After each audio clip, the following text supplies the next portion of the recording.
ಕೆಳದಿ ಸಂಸ್ಥಾನದ ಸ್ಥಾಪಕರಾರು? ಚೌಡಪ್ಪ ನಾಯಕ. ಕೆಳದಿಯ ಇತಿಹಾಸವನ್ನು ತಿಳಿಸುವ ವಿದೇಶಿ ಬರಹಗಾರರನ್ನು ತಿಳಿಸಿ. ಇಟಲಿಯ ಪೆಟ್ರೋ ದೆಲ್ಲಾ ವೆಲ್ಲಾ, ಇಂಗ್ಲೆಂಡಿನ ಪೀಟರ್ ಮಂಡಿ, ಜಾನ್ ಫ್ರೇಸರ್ ಮತ್ತು ಅಲೆಕ್ಸಾಂಡರ್ ಹ್ಯಾಮ್ಲಿಟನ್. ಕೆಳದಿ ಸಂಸ್ಥಾನದ ಇತಿಹಾಸವನ್ನರಿಯಲು ಇರುವ ಪ್ರಮುಖವಾದ 2 ಸಾಹಿತ್ಯ ಆಧಾರಗಳನ್ನು ತಿಳಿಸಿ. ಲಿಂಗಣ್ಣ ಕವಿಯ ಕೆಳದಿ ನೃಪವಿಜಯ ಮತ್ತು ಬಸವಪ್ಪ ನಾಯಕನ ಶಿವತತ್ವ ರತ್ನಾಕರ. ಕೆಳದಿಯು ಪ್ರಸ್ತುತ ಯಾವ ಜಿಲ್ಲೆಯಲ್ಲಿದೆ? ಶಿವಮೊಗ್ಗ ಜಿಲ್ಲೆಯ ಸಾಗರ ತಾಲೂಕು. ಕೆಳದಿಯ ರಾಜಧಾನಿ ಹಾಗೂ ಲಾಂಛನ ಯಾವುದು? ಇಕ್ಕೇರಿ ಗಂಡುಬೇರುಂಡ. ಕೆಳದಿಯ ನಾಯಕರು ಯಾವ ಜಾತಿಗೆ ಸೇರಿದವರು? ವೀರಶೈವ ಲಿಂಗಾಯಿತರು.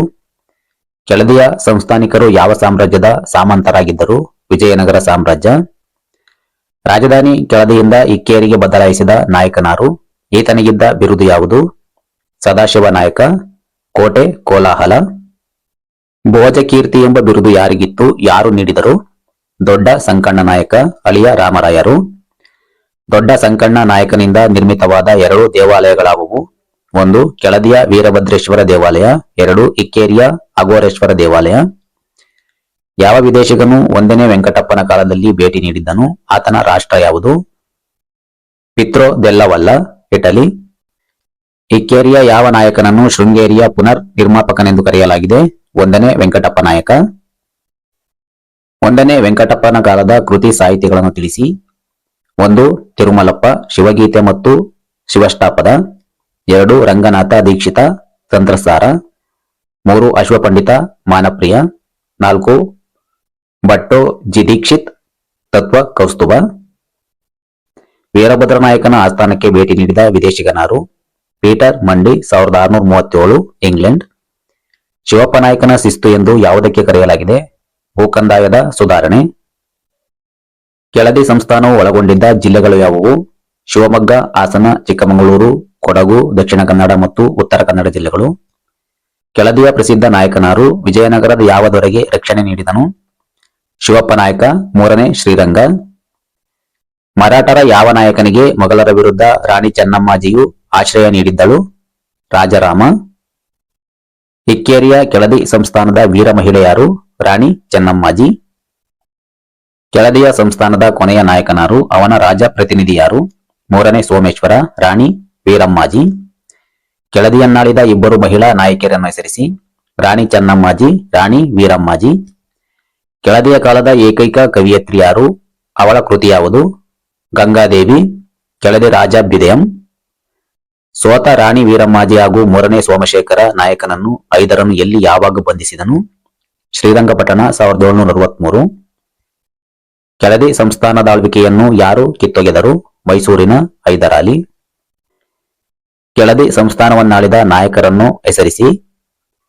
ಪ್ರಸ್ತುತ ಶಿವಮೊಗ್ಗ ಜಿಲ್ಲೆಯ ಸಾಗರ ತಾಲೂಕಿನ ಇಕ್ಕೇರಿಯನ್ನು ಪ್ರಮುಖ ರಾಜಧಾನಿ ಹಾಗೂ ಆಡಳಿತ ಕೇಂದ್ರವನ್ನಾಗಿ ಮಾಡಿಕೊಂಡು ಸುಮಾರು 2.5 ಶತಮಾನಗಳ ಕಾಲ ಕೆಳದಿ ಸಂಸ್ಥಾನವನ್ನಾಳಿದ ನಾಯಕರುಗಳೆಂದರೆ ಸ್ಥಾಪಕ ಚೌಡಪ್ಪ ನಾಯಕ, ಸದಾಶಿವ ನಾಯಕ, ದೊಡ್ಡ ಸಂಕಣ್ಣ ನಾಯಕ, ಚಿಕ್ಕ ಸಂಕಣ್ಣ ನಾಯಕ, ರಾಮರಾಜ ನಾಯಕ, 1ನೇ ವೆಂಕಟಪ್ಪ ನಾಯಕ, ವೀರಭದ್ರ ನಾಯಕ, ಪ್ರಮುಖ ನಾಯಕ ಶಿವಪ್ಪ ನಾಯಕ, 2ನೇ ವೆಂಕಟಪ್ಪ ನಾಯಕ, ಭದ್ರಪ್ಪ ನಾಯಕ, 1ನೇ ಸೋಮಶೇಖರ ನಾಯಕ, ವೀರಮಹಿಳೆ ಚೆನ್ನಮ್ಮಾಜಿ, ಬಸವಪ್ಪ ನಾಯಕ, 2ನೇ ಬಸವಪ್ಪ ನಾಯಕ, ಚನ್ನಬಸವ ನಾಯಕ, ವೀರಮ್ಮಾಜಿ ಹಾಗೂ 3ನೇ ಸೋಮಶೇಖರ ನಾಯಕ. ಕೆಳದಿ ಇಕ್ಕೇರಿ ನಾಯಕರ ಕಾಲದ ಸಾಹಿತ್ಯವನ್ನು ತಿಳಿಸಿ.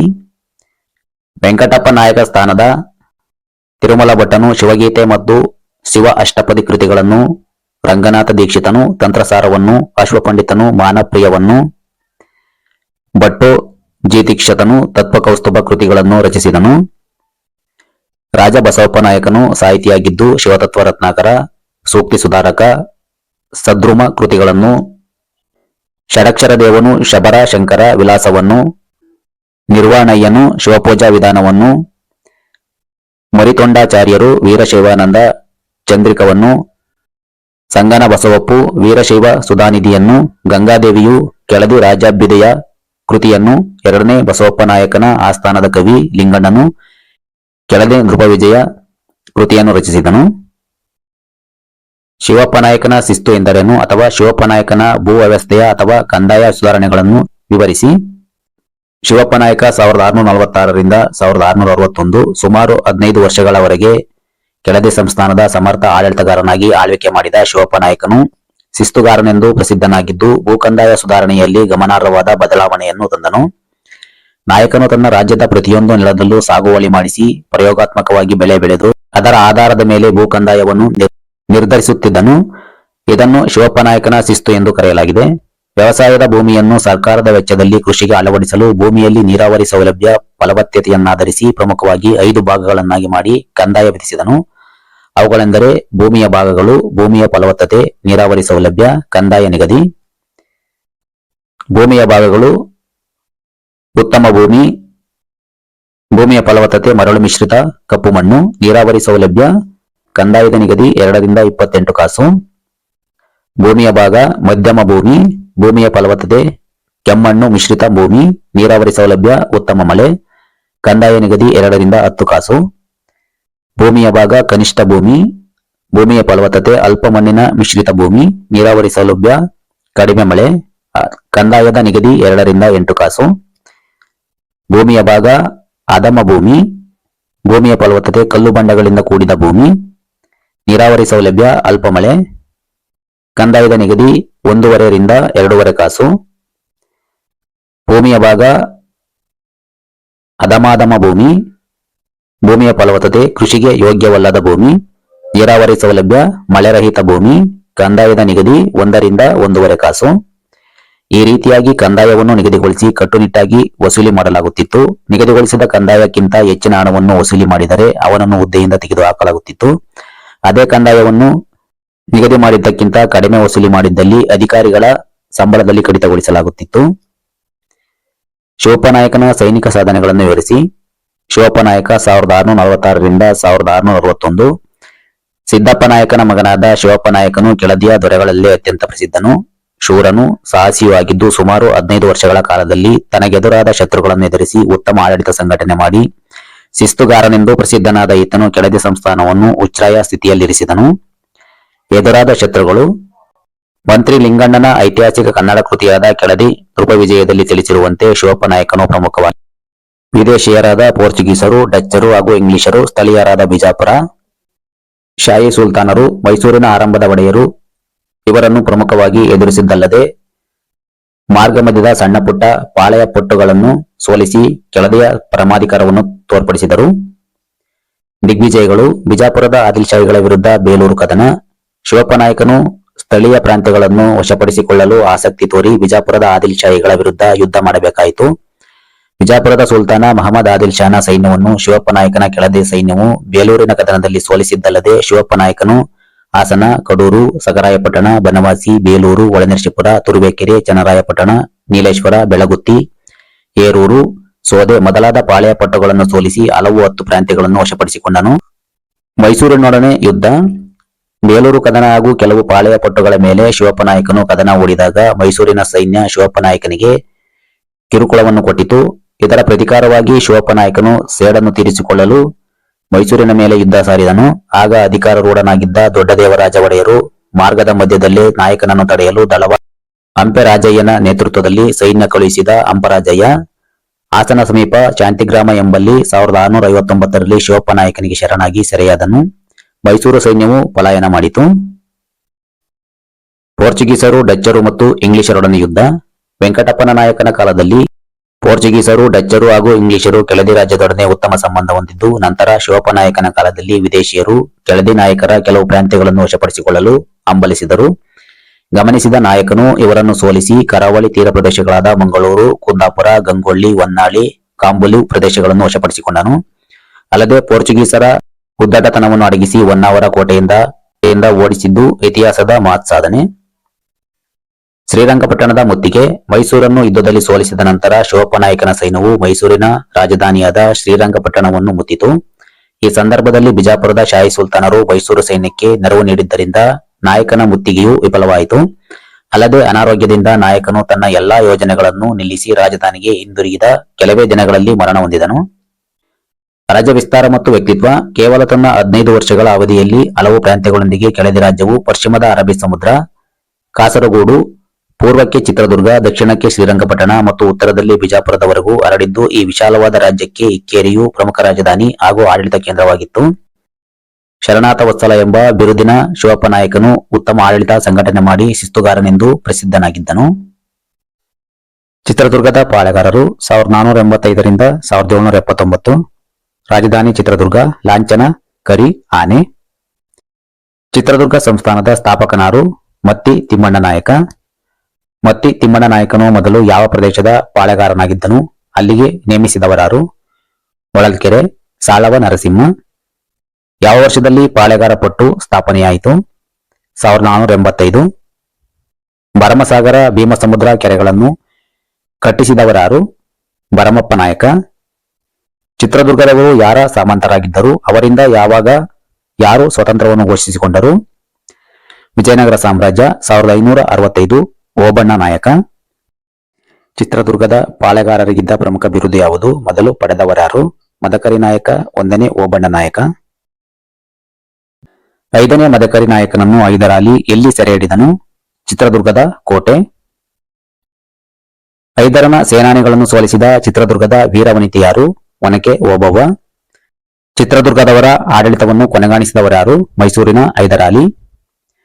ಚಿತ್ರದುರ್ಗದ ಪ್ರಮುಖ ಪಾಳೆಗಾರನಾರು? ಆತನು ಎದುರಿಸಿದ ಮೈಸೂರಿನ ಮುಸಲ್ಮಾನ ಸರ್ವಾಧಿಕಾರಿ ಯಾರು? 5ನೇ ಮದಕರಿ ನಾಯಕ, ಹೈದರಾಲಿ. 5ನೇ ಮದಕರಿಯನ್ನು ಹೈದರನು ಎಲ್ಲಿ ಯಾವಾಗ ಬಂಧಿಸಿದನು? ಶ್ರೀರಂಗಪಟ್ಟಣದ ಕಾರಾಗೃಹ. 1779. ಮದಕರಿ ನಾಯಕ ಎಲ್ಲಿ ಯಾವಾಗ ಮರಣ ಹೊಂದಿದನು? ಶ್ರೀರಂಗಪಟ್ಟಣದ ಕಾರಾಗೃಹ. 1779. ಚಿತ್ರದುರ್ಗದ ಕೊನೆಯ ಪಾಳೆಗಾರನಾರು? ಬಿರುದುಗಳಾವುವು? 5ನೇ ಮದಕರಿ ನಾಯಕ, ಚಂಡವಿಕ್ರಮರಾಯ, ಬಾರಿ ನಗಳಾಂಕ, ಗಾದ್ರಿಮಲೆ, ಹೆಬ್ಬುಲಿ. ಎಂಡು ಪಾಳೆಗಾರರ ಗಂಡ. ಚಿತ್ರದುರ್ಗದ ಪಾಳೆಗಾರರು ಯಾವ ವಂಶಕ್ಕೆ ಸೇರಿದವರು? ವಾಲ್ಮೀಕಿ ವಂಶದ ಕಾಮಗೇತಿ ಪಂಗಡ. ಚಿತ್ರದುರ್ಗದ ಪ್ರಾಚೀನ ಹೆಸರೇನು? ಚಿತ್ರದುರ್ಗ ಎಂದು ಕರೆದವರ್ಯಾರು? ಚಿನ್ನ ಮೂಲಾದ್ರಿ, ವಿಜಯನಗರದವರು. ಚಿತ್ರದುರ್ಗದ ಪಾಳೆಗಾರರನ್ನು ಹೆಸರಿಸಿ. ಸುಮಾರು 4 ಶತಮಾನಗಳ ಕಾಲ ಚಿತ್ರದುರ್ಗದ ಪಾಳೆಗಾರರ ಇತಿಹಾಸದಲ್ಲಿ ಕಾಣಿಸಿಕೊಂಡು ಚಿತ್ರದುರ್ಗವನ್ನು ಪ್ರಮುಖ ರಾಜಧಾನಿ ಹಾಗೂ ಆಡಳಿತ ಕೇಂದ್ರವನ್ನಾಗಿ ಮಾಡಿಕೊಂಡು ಆಳ್ವಿಕೆ ನಡೆಸಿದ ಪಾಳೆಗಾರರೆಂದರೆ ಚಿತ್ರದುರ್ಗ ನಾಯಕ ಸಂಸ್ಥಾನದ ಸ್ಥಾಪಕನಾದ ನಂದಿ ತಿಮ್ಮಣ್ಣ ನಾಯಕ, 1ನೇ ಓಬಣ್ಣ ನಾಯಕ, ಕಸ್ತೂರಿ ರಂಗಪ್ಪ ನಾಯಕ, 2ನೇ ಓಬಣ್ಣ ನಾಯಕ, ಚಿಕ್ಕಣ್ಣ ನಾಯಕ, ಲಿಂಗಣ್ಣ ನಾಯಕ, ದೊಡ್ಡ ರಂಗಪ್ಪ, ಬಿಚ್ಚುಗತ್ತಿ ಭರಮಣ್ಣ ನಾಯಕ, ಏರೆ ಮದಕರಿ ನಾಯಕ, 2ನೇ ಕಸ್ತೂರಿ ರಂಗಪ್ಪ ನಾಯಕ, ಪ್ರಮುಖ ಹಾಗೂ ಕೊನೆಯ ನಾಯಕ 5ನೇ ವೀರ ಮದಕರಿ ನಾಯಕ. 5ನೇ ವೀರ ಮದಕರಿ ನಾಯಕನ ಸಾಧನೆಗಳನ್ನು ತಿಳಿಸಿ. 5ನೇ ವೀರ ಮದಕರಿ ನಾಯಕ 1754ರಿಂದ 1779. ಚಿತ್ರದುರ್ಗದ ನಾಯಕರಲ್ಲಿ ಪ್ರಬಲನೂ ದಕ್ಷನೂ ಪ್ರಸಿದ್ಧನೂ ಆದ 5ನೇ ವೀರ ಮದಕರಿ ನಾಯಕನು ದುರ್ಗದ ಪಾಳೆಗಾರರಲ್ಲಿಯೇ ಕೊನೆಯವನು. ಜಾನಕಲ್ಲು ದುರ್ಗದ ತೊದಲು ಭರಮಪ್ಪ ನಾಯಕನ ಮಗನಾದ ಈತನು 12 ವರ್ಷದವನಿರುವಾಗಲೇ ಚಿತ್ರದುರ್ಗದ ಸಿಂಹಾಸನವನ್ನೇರಿದನು. ಪ್ರಾಪ್ತ ವಯಸ್ಸಿಗೆ ಬರುವವರೆಗೂ ಓಬವ್ವ ನಾಗತಿಯು ಅಧಿಕಾರ ನಿರ್ವಹಿಸಿದಳು. ಎದುರಿಸಿದ ಶತ್ರುಗಳು. ಸುಮಾರು 25 ವರ್ಷಗಳವರೆಗೆ ಚಿತ್ರದುರ್ಗದ ಪ್ರಮುಖ ಪಾಳೆಗಾರನಾದ 5ನೇ ಮದಕರಿ ನಾಯಕನು ಸಮೀಪದ ಹರಪನಹಳ್ಳಿಯ ಸೋಮಶೇಖರ ನಾಯಕ, ಸವಣೂರಿನ ಹಕೀಂ ಖಾನ್, ರಾಯದುರ್ಗದ ಕೃಷ್ಣನಾಯಕರನ್ನು ಎದುರಿಸಬೇಕಾಗಿದ್ದಲ್ಲದೆ ಉತ್ತರದಲ್ಲಿ ಪ್ರಬಲರಾದ ಮರಾಠರನ್ನು ಹಾಗೂ ದಕ್ಷಿಣದಲ್ಲಿ ಪ್ರಬಲನಾಗಿದ್ದ ಮೈಸೂರಿನ ಸುಲ್ತಾನ ಹೈದರಾಲಿಯವರ ಪ್ರಾಬಲ್ಯವನ್ನು ಎದುರಿಸಿ ರಾಜ್ಯವನ್ನು ರಕ್ಷಿಸಬೇಕಾಗಿತ್ತು. ದಿಗ್ವಿಜಯಗಳು. ಹರಪನಹಳ್ಳಿ ಹಾಗೂ ರಾಯದುರ್ಗದ ನಾಯಕರ ಮೇಲಿನ ವಿಜಯ. ತನ್ನ ಆರಂಭದ ವರ್ಷಗಳಲ್ಲಿ ಹರಪನಹಳ್ಳಿಯ ಸೋಮಶೇಖರ ನಾಯಕ, ರಾಯದುರ್ಗದ ಕೃಷ್ಣಪ್ಪ ನಾಯಕರು ಸವಣೂರಿನ ಹಕೀಂ ಖಾನ್ನ ಜೊತೆಗೂಡಿ ಚಿತ್ರದುರ್ಗದ ಮೇಲೆ ದಾಳಿ ಮಾಡಿದಾಗ ಅವರನ್ನು ಮದಕರಿಯು ಕುಯಿಲಹಳ್ಳಿ ಸಮೀಪ ಸೋಲಿಸಿದನು. ಅಲ್ಲದೆ ಕೃಷ್ಣ ನಾಯಕನು ಗೋಮಂದೆಯನ್ನು ಸೆರೆ ಹಿಡಿದಾಗ ತನ್ನ ಸೇನೆಯನ್ನು ಬಳಸಿ ಕೃಷ್ಣನಾಯಕನನ್ನು ದಮನಗೊಳಿಸಿ ಗೋವುಗಳನ್ನು ಪಡೆದನು. ಕೊಡಗಿನ ಅಧಿಕಾರಿ ಚಂದ್ರಭೀಮಯ್ಯನ ಬಿಡುಗಡೆ. ರಾಜ್ಯದ ಬೊಕ್ಕಸದಿಂದ ಅನ್ನದಾನ ಮಾಡಿದ ಆರೋಪದ ಮೇಲೆ ಅಲ್ಲಿಯ ಕೊಡಗು ರಾಜನಾದ ಚಿಕ್ಕವೀರಪ್ಪನು ಬಂಧನದಲ್ಲಿರಿಸಿದ್ದನು. ಇದನ್ನು ತಿಳಿದ ಮದಕರಿಯು ಕೊಡಗಿನ ರಾಜನನ್ನು ಸೋಲಿಸಿ ಬಂಧಿತ ಅಧಿಕಾರಿಯಾದ ಚಂದ್ರಭೀಮಯ್ಯನನ್ನು ಬಿಡುಗಡೆಗೊಳಿಸಿ ತನ್ನ ಪ್ರಾಮಾಣಿಕತೆಯನ್ನು ತೋರ್ಪಡಿಸಿದನು. ಹೈದರ್ನೊಡನೆ ಮದಕರಿಯ ಸಂಬಂಧ. ಮೈಸೂರಿನ ಸರ್ವಾಧಿಕಾರಿಯಾದ ಹೈದರಾಲಿಯು ಮದಕರಿ ನಾಯಕನ ಏಳಿಗೆಯನ್ನು ಸಹಿಸದೆ ಅವನ ವಿರುದ್ಧ 1776ರಲ್ಲಿ ಅಪಾರ ಸೈನ್ಯವನ್ನು ಕಳುಹಿಸಿದನು. ಆದರೆ 7 ಸುತ್ತಿನ ಅಭೇದ ಕೋಟೆಯಾದ ಚಿತ್ರದುರ್ಗದ ಒಳನುಗ್ಗಿ ನಾಯಕನನ್ನು ಸೋಲಿಸುವುದು ಅಷ್ಟು ಸುಲಭವಾಗಿರಲಿಲ್ಲ. ಆಗ ಮಂತ್ರಿಗಳ ಸಲಹೆಯ ಮೇರೆಗೆ ಮದಕರಿ ನಾಯಕನೊಡನೆ ಹೈದರಾಲಿಯು ಒಪ್ಪಂದ ಮಾಡಿಕೊಂಡು 2 ಲಕ್ಷ ರೂಪಾಯಿಗಳ ವಾರ್ಷಿಕ ಪೊಗದೆಯನ್ನು ನಾಯಕನು ಹೈದರನಿಗೆ ಕೊಡುವುದು ಅಲ್ಲದೆ ಒಬ್ಬರಿಗೊಬ್ಬರು ಸೈನ್ಯ ಸಹಾಯ ಮಾಡುವುದಾಗಿ ತೀರ್ಮಾನಿಸಿದರು. ಹರಪನಹಳ್ಳಿ, ಬಿದನೂರು, ಗುತ್ತಿಕೋಟೆಯನ್ನು ವಶಪಡಿಸಿಕೊಳ್ಳುವಲ್ಲಿ ನಾಯಕನು ಸಹಕರಿಸಿದ್ದನ್ನು ಮೆಚ್ಚಿದ ಹೈದರಾಲಿಯು ನಾಯಕನಿಗೆ ಅತ್ಯಮೂಲ್ಯವಾದ ಆಭರಣ, ಆನೆ, ಕುದುರೆಗಳನ್ನು, ಕೆಲವು ಪ್ರದೇಶಗಳನ್ನು ನೀಡುವುದರ ಮೂಲಕ ನಾಯಕನನ್ನು ಗೌರವಿಸಿದನು. ಹೈದರಾಲಿಯ ವಿರುದ್ಧ ಮರಾಠರಿಗೆ ನಾಯಕನ ಬೆಂಬಲ.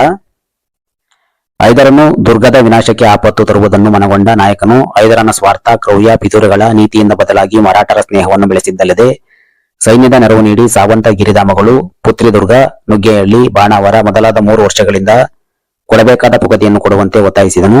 ಇದೇ ವೇಳೆಯಲ್ಲಿ ಮರಾಠರು ಹೈದರನ ಮೇಲೆ ದಾಳಿಯನ್ನು ಚಾಲನೆ ಮಾಡಿದಾಗ ಮದಕರಿಯು ಪೇಶ್ವ ಮಾಧವರಾಯನಿಗೆ ಹೈದರನ ವಿರುದ್ಧ ಅನವಟ್ಟಿ ಅಂಬಲಿನ ವಿಜಯಕ್ಕೆ ಪರೋಕ್ಷವಾಗಿ ಸಹಕರಿಸಿದನು.